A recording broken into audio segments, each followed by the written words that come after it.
કે અમદાવાદની અંદર સરદાર ધામ બન્યું છે। એ સરદાર ધામની અંદર 1000 કરોડ રૂપિયા ભેગા કરી અને એમના દીકરા દીકરીઓને આઈપીએસ ના આઈએસ બનાવવા માટે ટ્રેનિંગ આપવામાં આવે છે। એ કોઈ ઠાકોરના આગેવાનને ઠાકોર સમાજના દીકરાને ખબર છે ખરી? તો કોઈને ખબર નથી। ઉમિયા ધામ ચાલે છે, વિશ્વનું સૌથી ઊંચામાં ઊંચું મંદિર કલોલ તાલુકાના જાસપુર ગામે બનવાનું છે। એ મંદિરની અંદર પણ એમના સમાજના દીકરા દીકરીઓને ભણવા માટેની તમામ સુવિધાઓ સાથે ઊભું થઈ રહ્યું છે।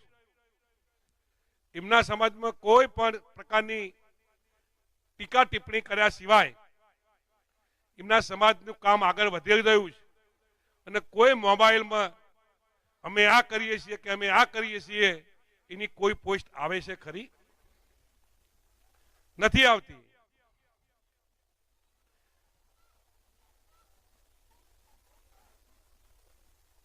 વામજ મુકામે બેનો આપણો આપણે કેમ્પ પાછળ છીએ એના દાખલા બહુ બધા બહુ સમજવા જેવા છે। વમજ મુકામે કડી તાલુકાની કલોલ તાલુકાના મોટામાં મોટી હોસ્પિટલ બની, પણ નટુજી અમારા બેઠા છે, મારી સંસદ સભ્ય।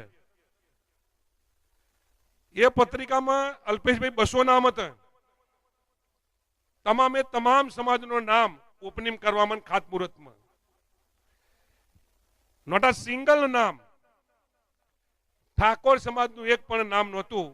આ તમે 200 માંથી એક નામ નહીં, એના સાક્ષી અમારા નટુજી ઠાકોર બેઠા। તાલીઓ પાડવી પાડજો, લોકો તમને કેટલો પ્રેમ કરે છે આ તમારે ધ્યાનમાં રાખવું પડશે। આપણો સમાજ કયા રસ્તે છે? આખો દાડો તમે જુઓ તો 90% સમાજ મોબાઈલમાં લાગેલો છે,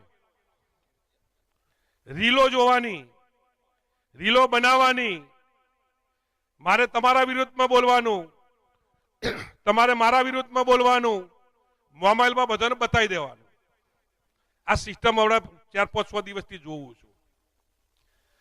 કરોડો અબજોની સંસ્થાઓ ગુજરાત રાજ્યમાં ઊભી થઈ રહી છે। તમારા માણસામાં ચૌધરી સમાજે કેવડી મોટી સંસ્થા ઊભી કરી, કોઈને મોબાઈલમાં કહેવા નથી નીકળ્યા કે અમે આ મોટી સંસ્થા અમે ઊભી કરી રહ્યા છીએ। મારે તમારા પર કાયદો ઉછાળવો, તમારે મારા પર કાયદો ઉછાળવો। આપણે કરીએ છીએ શું આપણા સમાજ માટે? કહ્યું ને કે અડધા આયા છે અડધા નહીં આયા। એક રાજ્યમાં એક એવી વાત બની કે આ રાજ્યની અંદર સૌથી વધારે વસ્તી કોની? તો કે ઠાકોરોની। તો ઠાકોરોને સાચવવા માટે શું કરવું પડે? એના કાયદા બને નાના મોટા, અને કાયદાથી તમારી મારી રખેવાળી થતી। એ કાયદો એવો બન્યો તો 8 કિલોમીટરનો કાયદો, તેનાથી જમીનો સચવાઈ, અત્યારે સુધી રોકાઈ। એ કાયદો ગયો આપણી વચ્ચેથી, મોટા ભાગની જમીનો જો ઓછી થઈ હોય તો ઠાકોરો ઓછી થઈ। ઠાકોરોની જમીન ઓછી થઈ, એમાં નુકસાન કોને? એ કાયદો જો કદાચ રહ્યો હોત, સમાજના કામ કરવા માટે પણ સત્તાની જરૂર છે અમારે। સરકાર ભાજપની હોય કે કોંગ્રેસની હોય એની સાથે અમને કોઈ લેવા દેવા નથી, પણ સરકારની અંદર તમારો પ્રતિનિધિ જો મજબૂત બેઠો હોય તો સમાજનું થોડું વિચાર કરવાનું આપણને સૂઝ થાય। શું કરવાથી સમાજના ફાયદા થાય? દરેક સમાજના ગુજરાત રાજ્યની અંદર જે સરકારમાં લોકો બેઠેલા છે એ પોતપોતાના સમાજની ચિંતા કરતા હોય છે, અને ચિંતાના કારણે સમાજના નાના મોટા કામ થતા હોય છે। આપણે બધા એકબીજા લડવામાંથી ઊંચા આવતા નથી। જો મારા સભા પ્રમાણે મને સાચું કહેવો અલ્પેશભાઈ, તો એ આટલી બધી વસ્તી છે એમાંથી કોઈ જો ખોટું બોલે તો તમને મારી સમજે। આમાંથી આપણે જે કોલેજ કરતા હોય, કોલેજ એટલા પહેલા વર્ષમાં હોય ને અને ગ્રેજ્યુએટ હોય એટલા મારી બહેનો અને મારા ભાઈઓ આંગળી ઊંચી કરે, ગ્રેજ્યુએટ હોય એટલા। 12મા પછી જે વધારે ભણેલા હોય એ બધા 18 હાથ કરે. એટલે કરો હવે તમારે કરવું હોય.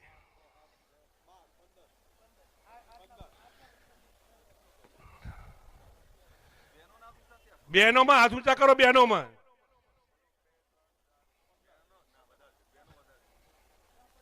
ઓના કરતી તે ભગવાને અમને મોત આલ્યું ને તો સારું હતું. ભગવાને ઓના કરતા અમને જો મોત આપ્યું હોત ને, જગદીશભાઈની ઉંમર તમે જુઓ, આપણા આગેવાનોની ઉંમર તમે જુઓ. આજે સમાજના લોકો તમને વ્યસન બંધ કરવાની વાત કરે, અંધશ્રદ્ધામાંથી બહાર નીકળવાની વાત કરે, દીકરા દીકરીઓને ભણાવવાની વાત કરે. અમારે વાત જો તમારે સાંભળવાની ના હોય તો અમારે કૂવામાં પડીને મરી જવું સારું તેના કરતા તમારી વચ્ચે ભાષણ કરવા કરતી. આટલા માટે ભેગા થયા છીએ. ઠાકોરોને તો સરપંચનો વારો આવે એટલે ગામમાં 25 જણા ઉભી રહીને ગામના ટુકડે ટુકડા કરવા હોય ને તો આપણું કોમ. ડેલિગેટની ચૂંટણી આવે તો કે હું બની જાઉં, પેલો કે હું બની જાઉં. સમાજની પત્ની ફાળવાની હોય ને તો આપણો વારો આવે. ધારાસભ્ય ચોક આપણા વાળાને ટિકિટ આલી હોય બાબુજી જીવાન કે દિવેર તું આવજે તને પતાવી દેવો છે. મત વધારે આપણા અને પતાવીને ઘેર મોકલ્યો જો બેઠો શાંતિથી દોરા વાર કરીને. જેટલા એટલા સાચવવાનો પ્રયત્ન કરો. અને અહીં બેઠા છે ને એ અમારા માટે નહીં, સમાજ માટે અમે વાત કરીએ છીએ, દીકરા દીકરીઓને ભણાવવાની. મારે તો તમને બધાને કહેવો છે, આમાંથી ઘણા બધાના છોકરા નહીં ભણતા હોય. પાછા અલ્પેશભાઈ નહીં ભણતા હોય, ખાલી વાતો કરવાની, નાગેવાની કરવાની. અમે એટલા માટે બોલીએ છીએ, ગુજરાતમાં સમાજની સમૂહ લગ્નની શરૂઆત થઈ ને તો મેં મારી બંને દીકરીઓ સમૂહ લગ્નમાં પરણાઈ એટલે હું સમૂહ લગ્નની વાત કરી શકું છું.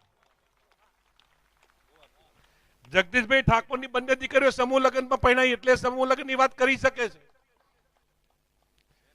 મારી બંને દીકરીઓ ગ્રેજ્યુએટ છે, 2 બેંકમાં નોકરી કરે છે. કહું એક દીકરી 3 મહિના પહેલા કેનેડા મોકલી, એના ભણિયા લઈને એકલી મોકલી. હું જઈને આવ્યો 33 દિવસે પરમદાડા જ આવ્યો છું. મારો પોતાનો દીકરો LLM કર્યું છે, અત્યારે PhD કરે છે. અને એટલે હું તમને કહી શકું તમે તમારા દીકરા દીકરીઓ ભણાવજો, મારાથી પણ તમને ના કહી શકાય. જે ભાષણ કરે એના દીકરા દીકરીઓ ના ભણે, ભાષણ ના કરતા ભણાવવાનું. મહેરબાની કરજો. પહેલા આપણા દીકરા ભણાવો પછી બીજાને કહો. આ બેનો બેઠી જઈ, જ્ઞાનીબેન ને જોવા દઈએ, અલ્પેશભાઈ ને જોવા દઈએ, જગદીશભાઈ ને જોઈને તમારે કરવા છે શું? એમની વાત તો આપણો વાપરી નહીં વાપરી અમારી વાત તમારે.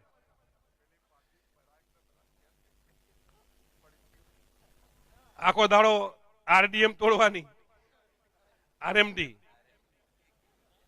વિમલ તોડવાની. બાપા માફ કરજો, તમારો દીકરો છું, તમારો ભાઈ છું. આમાંથી જો ખોલે ને તો 50 પડી ગયો તો આમાંથી નીકળે. કઈ થાક્યા. બીજા સમાજો ક્યાં ક્યાં પહોંચ્યા છે અને આપણે ક્યાં છીએ ને એના દાખલા આપીએ ને તો અમને નહીં. મેં કહ્યું ને કે અમને અમારી જાતને નહીં કહી શકતા કે અમે કોણ છીએ. તમે બીજોનું જોઈને તો શીખો. અહીં પાટીદાર સમાજ છે, અહીં ચૌધરી સમાજ છે, અહીં ઘણા બધા સમાજો છે. એ સમાજના દીકરા દીકરીઓ શું કરે છે, એ સમાજના યુવા ધન શું કરે છે, એનું જોઈને તો તમે થોડું શીખો. હું સાહેબ કેનેડામાં રજાઈને ગયો. તમે સમૂહ લગ્નમાં તમારા દીકરાને પરણ્યા કહેવાનું ભૂલી ગયેલા તમે કહેજો. ઘણા 15 જણા, એમાં તમારે ખર્ચો નહીં કરવો એવું છે. સમૂહ લગ્નમાં પરણાવવું જોઈએ ને તમારે. એટલે જ્યારે જ્યારે સમાજના આગેવાનો ભેગા થતા હોય ત્યારે, સમાજની ચિંતા કરતા હોય ત્યારે થોડીક સમાજની વાત સાંભળો. સમાજ પ્રત્યેની લાગણી, સમાજ પ્રત્યેની સદભાવના તમે બધા કેળવો. અને આગેવાનો પણ વિનંતી કરું છું કે ભાજપ કોંગ્રેસની બાજુએ મૂકી જ્યારે જ્યારે સમાજની વાત આવે ત્યારે આપણે બધા ભેગા થઈ અને સમાજના કામ માટે બધા ભેગા થઈ, એ જ પણ વિનંતી આગેવાનોને કરવું છું. મોબાઈલમાંથી તમે બહાર નીકળો. દીકરા દીકરીઓને ભણાવવાનું કરો. અને મેં કહ્યું ને કે માણેકલાલ પટેલ 50,000 વિદ્યાર્થી, કડીમાં મોટી સંસ્થા, ગાંધીનગરમાં મોટી સંસ્થા, આમાંથી 5-25 દીકરા પણ કડી વિશ્વવિદ્યાલયમાં ભણતા હશે. કોઈ દિવસ ક્યારે કોઈએ ટોણો નથી માર્યો. વધારે બહુ કહેવું નથી, પાછો કહો કે ભમરા ઉડશે. મારે ભમરા ઉડાડવા નથી, સારી વાત કરવા માટે આવ્યો છું. મારા સ્વભાવ પ્રમાણે હું ખોટું સહન કરી શકતો નથી, બરોબર. પણ સાચી વાસ્તવિકતા, તમે આટલી બધી મારી બહેનો બેઠી છે, 1000 બહેનો બેઠી છે. પેટે પાટા બાંધવા પડે તો બોધીને પણ દીકરા દીકરીને ભણાવવાનું કરજો. ચાર લાવવાનું છોકરું સઠ્ઠામાં ભણ્યું નહીં કે 4 લેવા જા, ભેંસને 4 નાખવા જા, પેલો કે બળદને 4 નાખવા જા. 4 નાખવી તો નાખજો, ના નાખવી તો કોઈ નહીં. પણ દીકરો કે દીકરી સ્કૂલમાંથી ઘેર આવી અને ભણે છે કે નહીં એનું તમે પૂછજો. આપણામાં ભણવાનું ભણતા દીકરા દીકરીઓ કેમ નહીં હોય તમને કદાચ ખબર નહીં હોય. આપણા ગામનું વાતાવરણ આપણા દીકરા દીકરીઓને ભણવા દેતું નથી. મારી વાતને સમજજો.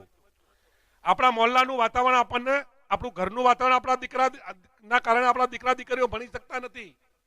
તમે જોજો, સ્કૂલમાંથી ઘેર જઈને આવ્યા પછી એના મા બાપ તરીકે તમારી ફરજ શું બને છે કે દીકરો કે દીકરી લેસન કરવા બેસે છે કે નહીં. કોઈ દિવસ તમે તમારા દીકરાને પૂછ્યું તું કયા ધોરણમાં ભણે છે, તે કયા વિષયો લીધા છે, તારે શું બનવું છે? અને બીજા સમાજના દીકરા દીકરી ભણતા છે, 10મા કે 12મામાં આવ્યા પછી નક્કી કર્યું છે કે મારે ડોક્ટર બનવું છે, મારે એન્જિનિયર બનવું છે, મારે આ બનવું છે. અને આપણે કશું નક્કી કરતા નથી. દિશાહીન વગરનું આપણે આપણા બાળકોને શિક્ષણ આપીએ છીએ, એટલે આપણા બાળકો ભણી શકતા નથી. વધારે કંઈ કહેવું નથી, બોલવાવાળા વક્તા વધારે છે. પણ વિનંતી તમને બધાને કરું, સરપંચ, ડેલિકેટ જેને બનવું એને બનવા દો. પણ દીકરા દીકરીઓને ભણાવવા માટે અને સમાજની વાત આવે ત્યારે મારે કોઈ કહેવું નહીં. ચૂંટણીઓ આવે એટલે દારૂ, ચવાણું અને એમાં લાલચમાં આવી અને જે ખોટા નિર્ણયો થાય છે એના કારણે સમાજોને કેટલું નુકસાન થાય છે પારાવાર, એની કોઈ દિવસ આપણે કલ્પના કરતા નથી. કોઈ આપણી પાસે કામ કરાવે છે, મફત કરાવતું નથી. આપણે કામ કરીએ ત્યારે આપણને કોઈ વળતર આપે છે અને કામમાં સમાજને જે નુકસાન થાય છે એ નુકસાન ના જાય એવી બે હાથ જોડે વિનંતી કરું છું. અહીં બોલાવી 2 શબ્દ બોલવાની તક આપી, કંઈક વધારે કહેવાયું હોય તો મને માફ કરજો. અહીં બોલાવી 2 શબ્દ બોલવાની તક